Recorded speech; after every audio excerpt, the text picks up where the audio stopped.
Il y avait trois possibilités pour qu'une équipe française aille en huitième de finale de l'Europa League. Malheureusement, après la soirée d'hier soir, il y en a zéro. Zéro équipe française se sont qualifiées pour les huitièmes de finale de l'Europa League. On va se poser la question, est-ce un problème? Et surtout, on va revenir sur les trois matchs de Nantes, de Monaco et de Rennes. Salut tout le monde, c'est Mathieu, j'espère que vous allez bien. On se retrouve aujourd'hui pour une nouvelle vidéo. On va malheureusement reparler de la soirée d'hier, la soirée catastrophique pour nos équipes françaises en Europa League, élimination de Nantes, de Monaco et de Rennes. On va commencer par prendre les matchs un par un et commencer par celui du FC Nantes qui recevait la Juve dans une Beaujoire en ébullition réellement, malheureusement.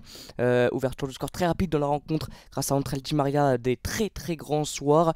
Ensuite, l'arbitre de la rencontre a un petit peu tué le match réellement avec cette expulsion de Nicolas Pallois. Alors certes il y a penalty, mais carton rouge c'est vraiment très sévère. Et ensuite le très grand André Di Maria a transformé le penalty et a même été chercher le triplé pour qu'au final le FC Nantes s'incline très lourdement 3-0 face à la Juve.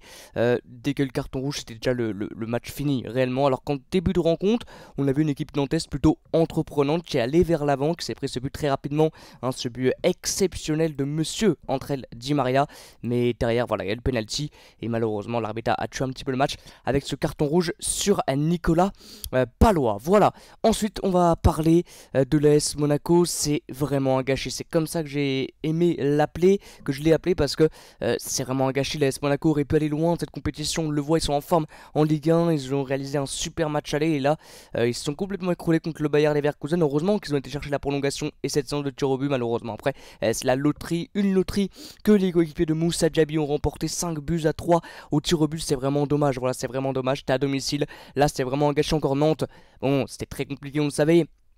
Mais là, Monaco, il pouvait faire quelque chose. Alors certes, le Bayer Leverkusen est pas mal, bien évidemment. Mais voilà, c'est vraiment un gâchis parce que je pense qu'ils auraient pu aller très loin dans cette compétition. Et c'est pas de perdre au tir au but qu'un gâchis, c'est tout simplement de ne pas avoir réussi à éliminer le Bayern avant. Alors ça c'est une très bonne équipe bien sûr, mais il y avait vraiment la place pour éviter cette séance de tir au but et éviter même les prolongations. Voilà. Ensuite, il y a eu donc le Stade Rennais, voilà, le Stade Rennais qui s'est imposé sur la rencontre, mais qui ensuite a perdu au tir au but. Malheureusement, le jeune Bélocian a commis une énorme erreur. Alors, c'était très compliqué à la fin du match de le voir comme ça, hein. Il était en pleurs, le jeune Bélocian, mais bon, ça arrive, hein. Il y a des joueurs bien plus expérimentés que lui qui ont déjà réalisé ces erreurs. Là malheureusement c'est une erreur qui a été réalisée au très mauvais moment et au très mauvais endroit aussi.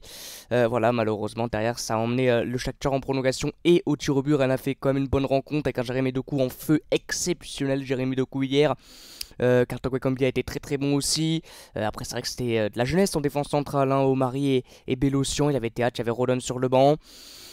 Rennes a fait son match, Rennes a très bien débuté, a dominé la totalité de la rencontre. Malheureusement, il y a eu cette énorme erreur de Bélocian en fin de match qui a offert cette prolongation, cette séance de tir au but complètement folle, parce que le Shakhtar aurait pu se qualifier et a raté deux pénaltys coup sur coup, deux balles de match coup sur coup.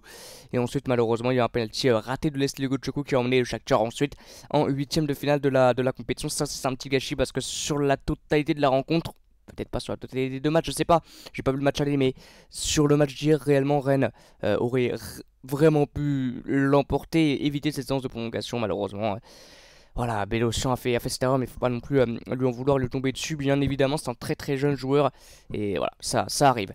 Donc on se pose la question pour la fin de vidéo.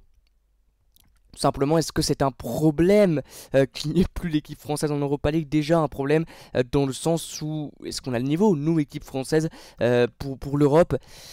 C'est compliqué, vraiment c'est compliqué. Là t'as trois chances, on n'a plus aucune maintenant en Europa League en huitième de finale. Alors t'as encore Nice qui est en Conference League, hein, qualifié en huitième, mais c'est vraiment dommage. Il y avait la place pour Nantes, c'était compliqué. Pour Monaco il y avait largement la place, pour Rennes aussi. C'est vraiment dommage, vraiment du gâchis. C'est un gros problème, oui c'est un gros problème de ne plus avoir d'équipe française en huitième de finale de l'Europa League. Oui c'est un problème. Il y a de grandes chances aussi que le PSG soit éliminé, donc il n'y ait plus du tout l'équipe française aussi en Ligue des Champions. Il y aurait peut-être plus que Nice. Voilà, c'est vraiment dommage et bien évidemment que c'est un énorme problème quand tu vois, bon on va pas comparer avec l'Espagne, avec l'Angleterre et tout, mais qu'il y a encore 4-5 équipes en huitième, enfin c'est assez aberrant, voilà, on va utiliser ce mot. Voilà les amis, n'hésitez pas à vous à me dire dans l'espace commentaire ce que vous en pensez, ce que vous en pensez des trois rencontres. Voilà, un gâchis pour Monaco, une claque pour Nantes et Bah, un cachet aussi malheureusement pour Rennes au vu de leur fin de match. Voilà, merci beaucoup d'avoir suivi la vidéo. On se retrouve nous demain samedi pour deux matchs. Un match à 17 h entre Angers et Lyon et un match à 21 h entre Montpellier et Lens. Moi je vous dis à demain et comme d'habitude, ciao.